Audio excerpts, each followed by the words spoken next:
Salut, comment vas-tu? Aujourd'hui, je vais faire la lecture psychique d'Édith Piaf. Elle était une chanteuse française connue pour interpréter des chansons de cabaret et des genres musicaux modernes. Elle est largement considérée comme la plus grande chanteuse populaire française et l'une des artistes les plus célèbres du XXe siècle. Cette lecture s'appuiera sur l'étude approfondie du rayon fondamental des êtres humains et des animaux. Je l'étudie depuis 24 ans.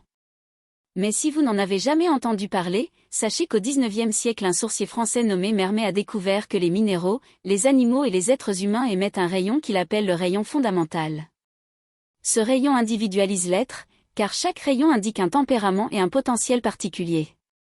Soulignant que mon objectif avec cette lecture est de vous montrer la cohérence du potentiel de chaque rayon fondamental et du comportement des gens dans la pratique. Allons lire. Le rayon fondamental qui représente la identité externe de Édith est le rayon fondamental bleu clair. Ce rayon porte le potentiel de communication. Les personnes de ce rayon sont de vrais philosophes, car elles ont une intelligence très réfléchie. Ils ont beaucoup de clarté mentale et de rationalité. Ils sont très didactiques, donc ils s'expriment très bien. Selon ce que dit l'auteur allemand Johann Goethe dans son livre La doctrine des couleurs, la couleur bleu clair ressemble à la couleur foncée, la couleur noire. Et en corrélant cette information avec le rayon fondamental bleu clair, il est facile de comprendre pourquoi les gens de ce rayon sont de grands chercheurs de vérité. Car une fois qu'ils sont dans l'obscurité, il est naturel de chercher la lumière en eux-mêmes. Et cette immersion en soi favorise un tempérament sympathique, engageant, subtil, curieux et collaboratif, assumant de plus en plus un comportement plus humanisé. Le rayon bleu clair régit la communication, la dramaturgie, l'écriture, les arts, la musique, l'art oratoire, le mime, etc. C'est pourquoi les plus grands communicateurs, philosophes, penseurs, journalistes, chanteurs, acteurs, hommes politiques et bien d'autres possèdent le rayon bleu clair.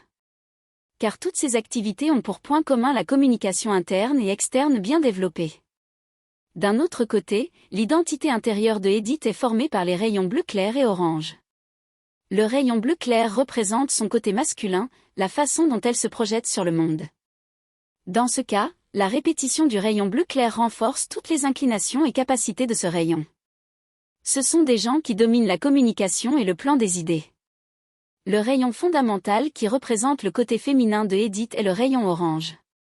Ce rayon porte le potentiel du magnétisme. Les personnes de ce rayon ont une forte expression corporelle. Ce sont de vrais artistes. Ils sont très enthousiastes, intenses, joyeux, sensuels, séduisants.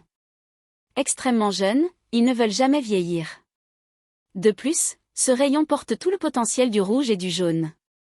Cela favorise une grande volonté, une intelligence objective pour qu'ils réfléchissent vite. Ils obtiennent généralement tout ce qu'ils veulent. Ce sont des stratèges à court terme. Ils ont un grand potentiel de commandement et d'action. Ils sont très immédiats. Et c'est à cause de toutes ces caractéristiques que les plus grands sex-symboles, mannequins, artistes, danseurs, athlètes, présentateurs, comédiens et autres émettent le rayon orange. Bien, c'est tout pour l'instant. Si vous avez aimé cette courte lecture, aimez cette vidéo, partagez-la, abonnez-vous à ma chaîne et je continuerai à vous proposer des lectures de célébrités performantes pour que vous puissiez en apprendre toujours plus sur ce sujet. Mais si vous souhaitez aller plus loin, demandez votre lecture psychique complète et commencez à exprimer tout votre potentiel intérieur. La plupart du temps, vous n'êtes pas conscient de vos propres dons et talents. Mais ne vous inquiétez pas, le rayon fondamental révèle tous vos pouvoirs féminins et masculins. Jusqu'à la prochaine lecture, au revoir, au revoir.